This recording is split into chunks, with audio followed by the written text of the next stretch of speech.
ज्ञानाभ्यास के इस सुखद अनुष्ठान में आपका हृदय से स्वागत है, अभिनंदन है, अभिवादन है। यह अनुष्ठान सुखद है क्योंकि इसमें हम अपने सुख स्वभावी आभ्यंतर शरीर से जुड़कर रहते हैं, सुख के स्रोत से जुड़कर सुख का अनुभव करते हैं। यह कार्य अत्यंत अलौकिक है, पवित्र है, दिव्य है,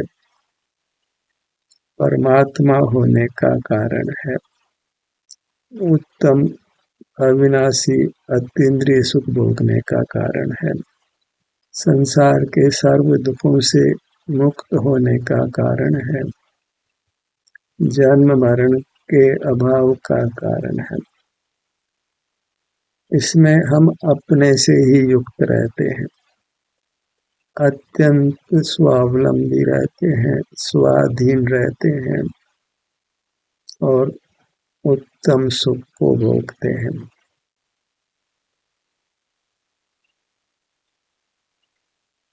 सिर से पैरों तक ये अपना विस्तार है जो सीमा सहित है, अनंत नहीं है। अनंत होता तो अनुभव नहीं हो सकता था। न अनंत का ज्ञान हो सकता है, न अनंत का अनुभव हो सकता है, क्योंकि अनंत का पार ही नहीं आता है। अपना संवेदन भी अपने सीमा सहित क्षेत्र का ही होता है और बाह्य पदार्थों का ज्ञान भी सीमा सहित ही होता है, अल्प ही होता है। वह भी इंद्रियादि की सहाय से होता है। चूंकि मूर्त जीवों के इंद्रियां नहीं होती, इसलिए उनको किंचित भी पर पदार्थों का ज्ञान नहीं होता और अमूर्त पदार्थ भी ज्ञान का विषय नहीं बनता है। अपना अमूर्त जीव केवल संवेदन गोचर होता है, अनुभव गोचर होता है, क्योंकि यह सुख स्वभावी है, इसलिए सुख का अनुभव होता है। सुख अनुभव का विषय है, ज्ञान का नहीं। ज्ञान मूर्त का है, विचार रूप है, स्मृति रूप है, उसमें सुख का संवेदन नहीं है, इसलिए ज्ञान को शुष्क कहा है और अपने अनुभव को सरस माना गया है। चूंकि ज्ञान स्वरूप च्युति रूप है, अपने से विमुख है, इसलिए ज्ञान को व्यग्र कहा है, आकुलता रूप कहा है और अपना संवेदन वह व्यग्र नहीं है, आकुलता रूप नहीं है, आनंद रूप है। ज्ञान और अनुभव में ही भेद ज्ञान करना है, क्योंकि ज्ञान का निरोध करना है और अपना अनुभव करना है। अपना अनुभव करें तो ज्ञान का निरोध हो जाता है, ज्ञान का निरोध करें तो अपना अनुभव हो जाता है, क्योंकि अस्ति नास्ति एक ही समय में होती है, उसके दो समय नहीं होते। जैसे कोई अपने पर्याय का अनुभव करे तो द्रव्य का ग्रहण भी हो जाता है, क्षेत्र का ग्रहण भी हो जाता है। वेदना का अनुभव करें तो किस भाग में वेदना है, इसका भी हमको प्रतिभास होता है, उसको अनुभव ही कहें, पर अनुभव वास्तव में सुख का है और अपना क्षेत्र सुख स्वभावी है, इसलिए क्षेत्र का भी अनुभव ही कहेंगे।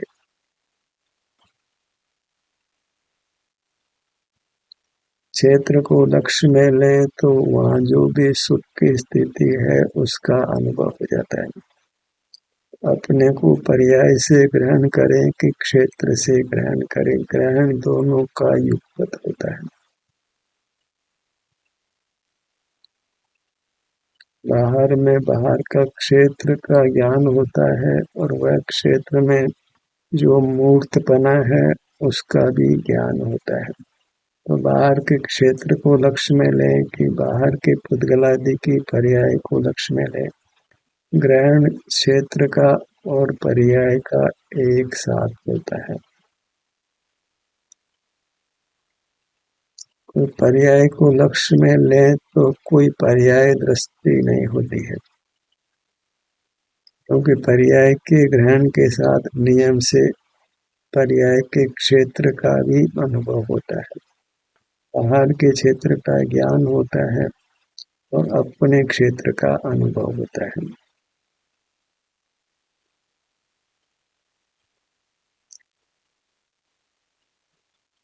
लक्ष्य पर्याय की ओर से करें कि क्षेत्र की ओर से करें, ग्रहण दोनों का युगपत होता है।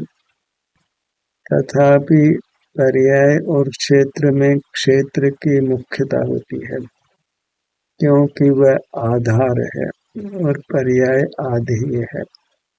पर्याय अनित्य है और क्षेत्र नित्य है। जीव का कायत्व मुख्य है, गौण नहीं है। जीव का शरीर वह परमात्म रूप है, शाश्वत है, मुख्य है, उपादेय है। यद्यपि उसका सुख परिणाम भी उपादेय है, और सुख परिणाम का जनक उसका क्षेत्र है। तो हमको कायत्व को मुख्य करना है। यह मैं सिर से पैर तक आभ्यंतर अमूर्त शरीर हूँ। भले इसके ग्रहण के साथ सुख का भी अनुभव होता है, और शरीर में सुख दुख की स्थिति को अनुभव में लें तो किस भाग में सुख दुख है उसका भी हमको अनुभव होता है। जब हम वस्तु में ही नित्य अनित्य में भेद करते हैं तो फिर नित्य मुख्य हो जाता है, क्योंकि वह आश्रयभूत है।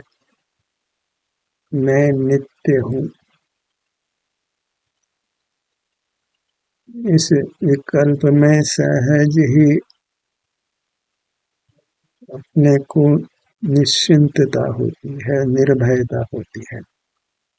मैं अनित्य हूँ इस बोल में आकुलता है। पर्याय अनित्य है, उससे मैं अनित्य हूँ ऐसा चिंतन योग्य नहीं है। एक पर्याय का वे होकर दूसरे पर्याय का उसी समय उत्पाद होता है, और द्रव्य वह का वही रहता है, अविनाशी रहता है। द्रव्य अर्थात अपना आभ्यंतर अमूर्त शरीर, वही हमारा स्वरूप प्रधानता से कहने में आता है। यह मैं हूँ। फिर यह मैं कैसा हूँ, तो यह मैं आनंद रूप हूँ।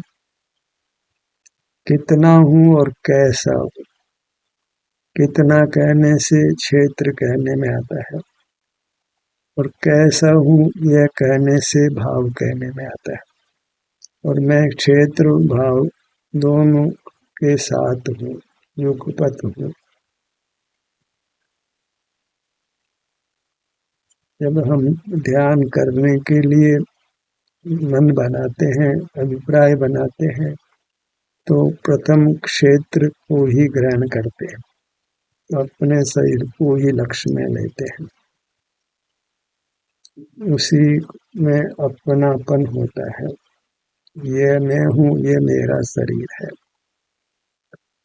और उसका अनुभव होने पर ये भी सम्यक ज्ञान वर्तता है कि ये मैं सुख स्वभावी, यह सुख का परिणाम उत्पाद व रूप होता है, वह सुख अनुभव में आने रूप होता है।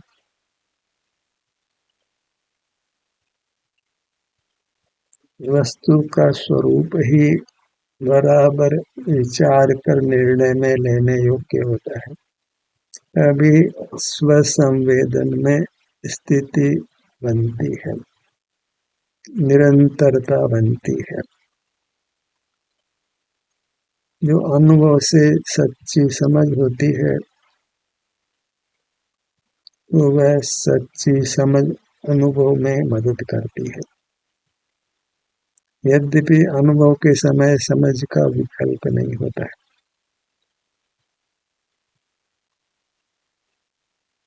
पर समझ सही होने पर हम सुख से अपने में स्थित रहते हैं। कोई शंका उत्पन्न नहीं होती है, हम निशंक रहते हैं। किसी से ऊहापोह करने की आवश्यकता नहीं होती, किसी से प्रमाण करने की आवश्यकता नहीं होती, किसी से पूछना नहीं पड़ता है कि ये मार्ग सही है या नहीं है, किसी आगम से मिलाना भी नहीं पड़ता है कि आगम भी क्या इसको सम्मत करता है।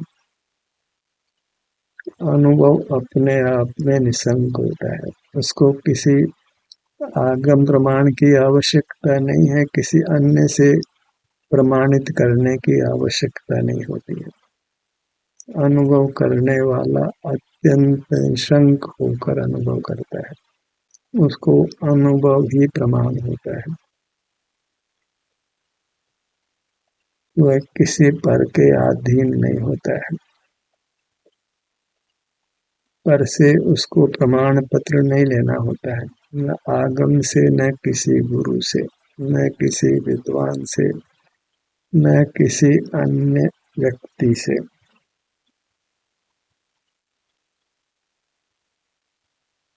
वह स्वयं से ही स्वयं से युक्त रहकर सुखी रहता है, स्वस्थ रहता है।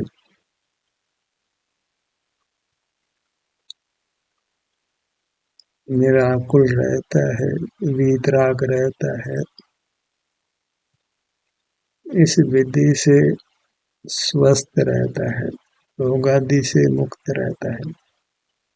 और किंचित क्षुधा आदि रोग हैं तो वे भी अंतोगत्वा अवश्य समाप्त हो जाते हैं। इंद्रिय ज्ञान से भी वह मुक्त हो जाता है, क्योंकि स्वसंवेदन के समय नियम से मूर्त का जानना नहीं होता है।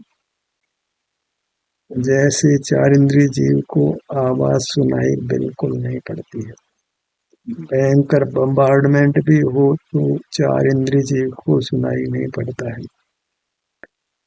बिजली की घोर चकाचौंध हो तो भी तीन इंद्रिय वाले जीव को वह चकाचौंध दिखाई नहीं पड़ती है। बाहर में बहुत दुर्गंध सुगंध हो तो भी दो इंद्रिय जीव को उसका ज्ञान नहीं होता है।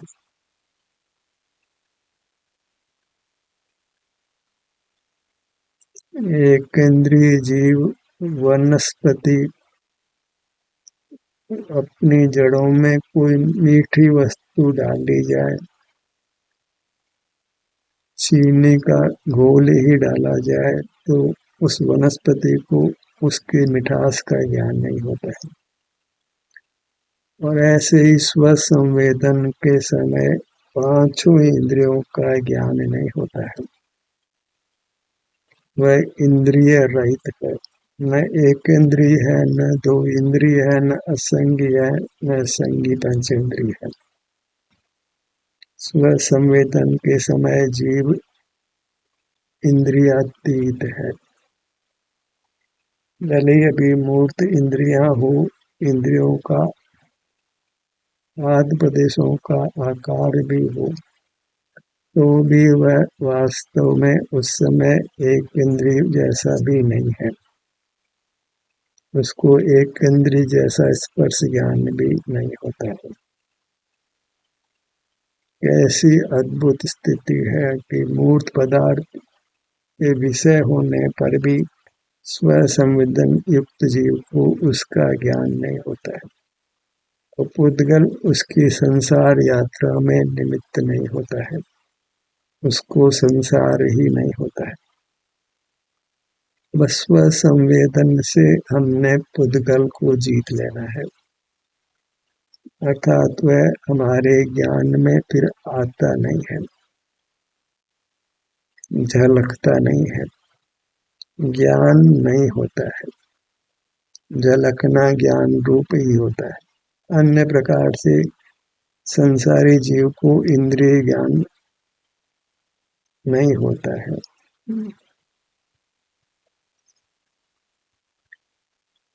तो हमको मूर्त जगत में रहते हुए भी मूर्त जगत के अज्ञ हो जाना है, इंद्रियातीत हो जाना है।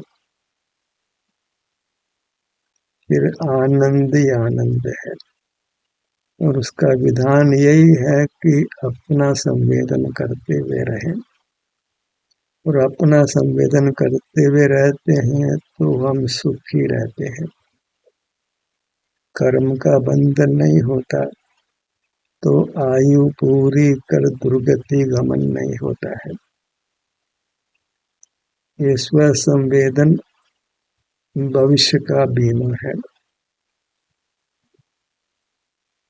स्व संवेदन करने पर फिर परभव में कुछ भी दुख नहीं हो सकता है, दुर्गति गमन नहीं हो सकता है।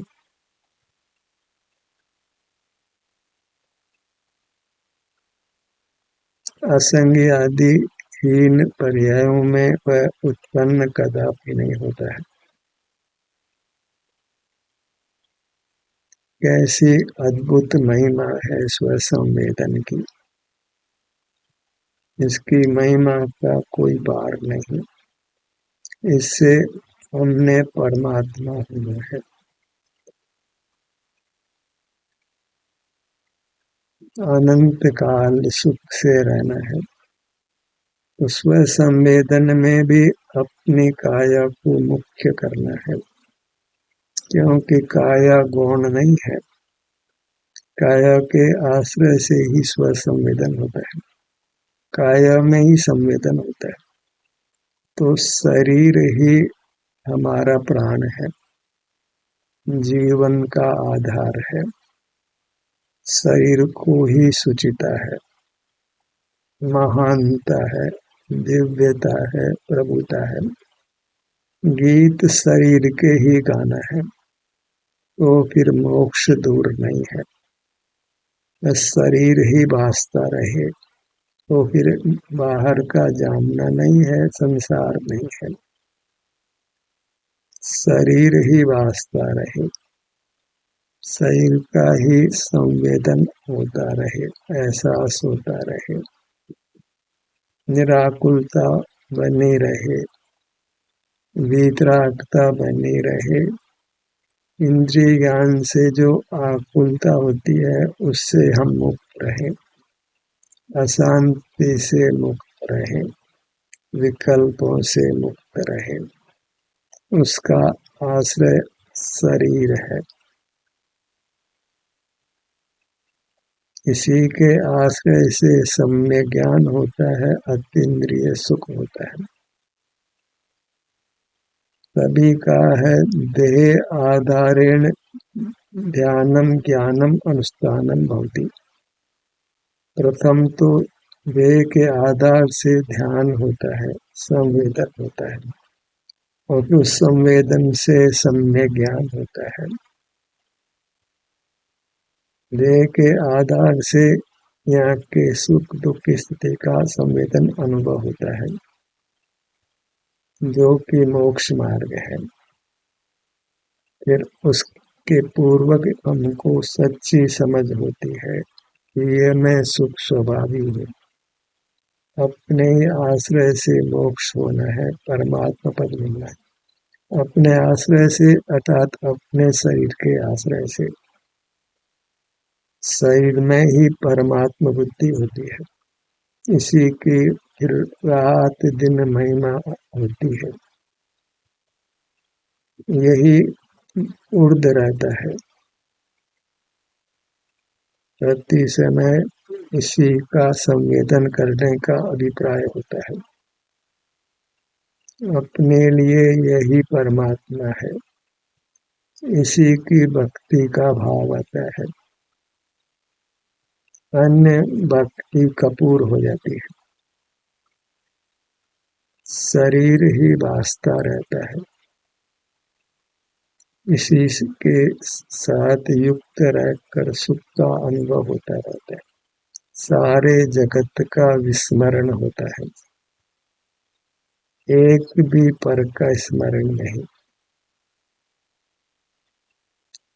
एक भी पर पदार्थ उपादेय नहीं, पूज्य नहीं।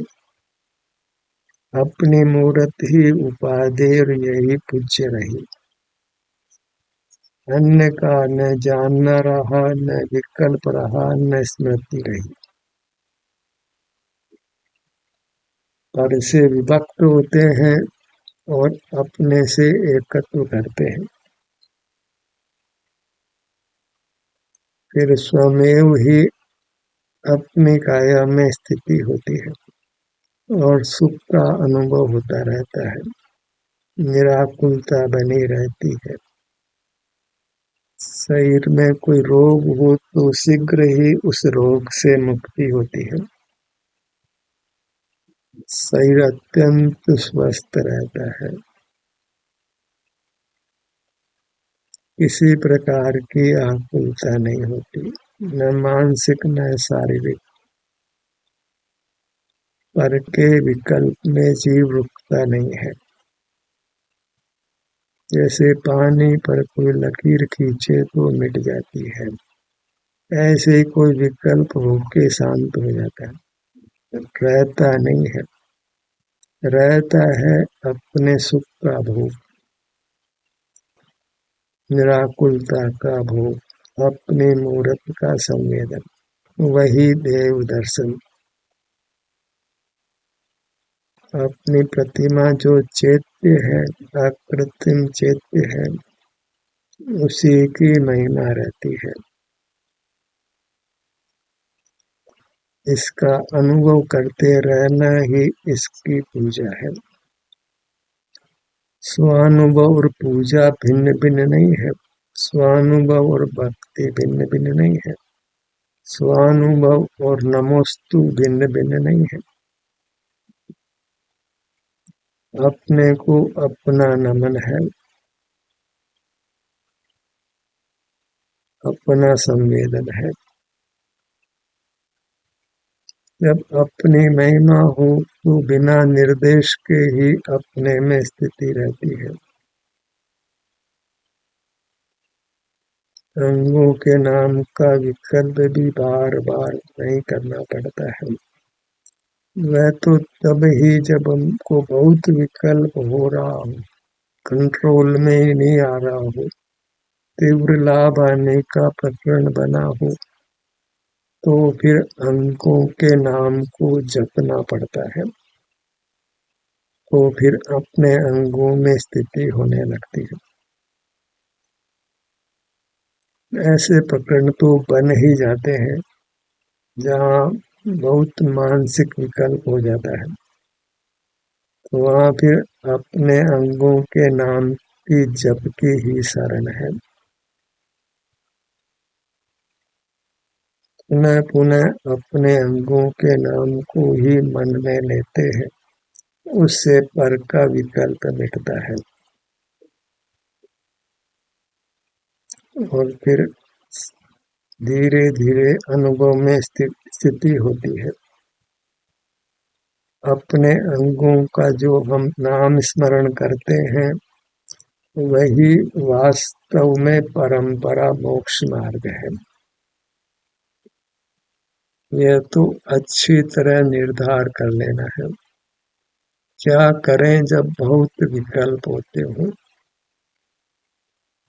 तो अपने शरीर को याद करिए, इसका विकल्प करिए और अपने अंगों के नाम का स्मरण करिए, उसका विकल्प करिए, फिर यही करिए।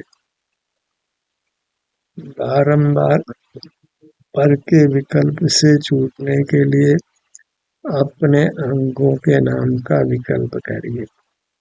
यह विकल्प अनुभव के निकट है। सहज ही फिर जो बाहर का तीव्र विकल्प हो रहा था वह शांत होता है। अब फिर अपने अनुभव हो जाना है।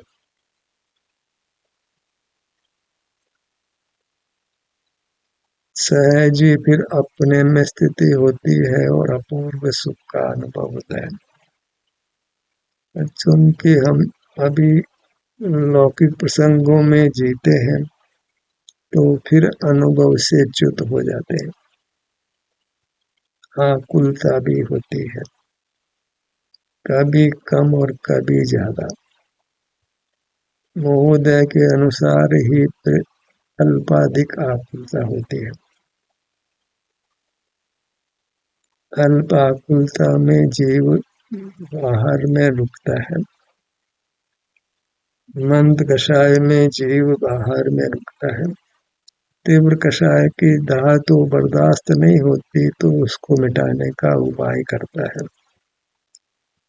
अपने अंगों के नाम का स्मरण कर अपने अनुभव रूप होता है। ऐसा विचार करें तो मंद कषाय या मोह का मंद उदय हमको अपने अनुभव से दूर रखता है। जब बाहर में अनुकूलता हो, तीव्र राग आदि के प्रकरण नहीं हो, मोह का तीव्र उदय नहीं हो तो जीव फिर बहिर्मुख बना रहता है। पर यदि सावधान रहे तो उस परिस्थिति में वह सुख से अपना अनुभव कर मुक्ति को पा सकता है। जब मोह का मंद उदय है, कषाय मंद है, उसी समय हमको ज्यादा जागृत रहना है, होश में रहना है। सही निरोग हो, मोह का भी मंद उदय हो तो बाहर में जीव निराकुल जैसा जीता है, उसको कोई अनुभव की आवश्यकता नहीं लगती है। और शीघ्र ही फिर तीव्र मोह का उदय होता है और उससे वह बहुत आकुलता का अनुभव करता है। और मोक्ष मार्ग का परिचय नहीं है तो तीव्र आकुलता करता हुआ दुर्गति जानने योग्य कर्मों को बांध लेता है और फिर दीर्घ काल तक दुर्गति में रहकर नाना दुख भोगता है। दुख हमको इष्ट नहीं है तो अपने शरीर को मुख्य करिए। मुख्य एव प्रदेशा में गौण प्रदेशत्वात्।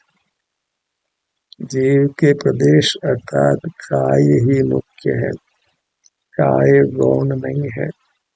यह एक स्वर्णाक्षरों से लिखे जानने योग्य सिद्धांत है, सूत्र है। और इसी देह के आधार से ही सुख होता है, सम्यक ज्ञान होता है, इस शरीर में गति होती है, लीनता होती है, हम वीतराग रहते हैं, कर्मों के बंधन से मुक्त रहते हैं। इतना विवेचन इसलिए है कि हमने भूतकाल में अशुचि भावना को भया है कि शरीर अशुचि है। उस भावना में आभ्यंतर शरीर को भी हम अशुचि मान लेते हैं। जैसे मूर्त शरीर में परत्व करते हैं, ऐसे संवेदन गोचर शरीर में ही परत्व कर लेते हैं। तो फिर उसके प्रति उच्चता का भाव नहीं होकर निंदता का हेता का ही भाव होता है। तो फिर गाड़ी उल्टे मार्ग पर चल पड़ती है, मोक्ष मार्ग की बजाय संसार मार्ग पर चल पड़ती है। इसलिए अब तक हमने अशुचि भावना भाई है, अब शुचि भावना बाना है कि हमारा आभ्यंतर अमूर्त शरीर शुचि है। बारंबार शुचि भावना भाई है। जैसे अनित्य भावना को भाया है कि अरे मर जाऊंगा, अब नित्य भावना को भाइये कि मैं कभी मरने वाला नहीं हूँ। मेरी काया अमर है, अविनाशी है। अब तक अशरण भावना को भाया है कि कोई शरण नहीं है। अब शरण भावना भाइये कि मेरी मूरत परम शरणभूत है, मैं अशरण नहीं हूँ। भावना के अनुरूप ही भवन बनता है। हमें सम्यक भावनाओं भाना है, उसी से हम संसार सागर को पार कर सकते हैं, परमात्म दशा को पा सकते हैं। ध्यान का सत्र यही समाप्त होता है। आपकी सहभागिता के लिए धन्यवाद।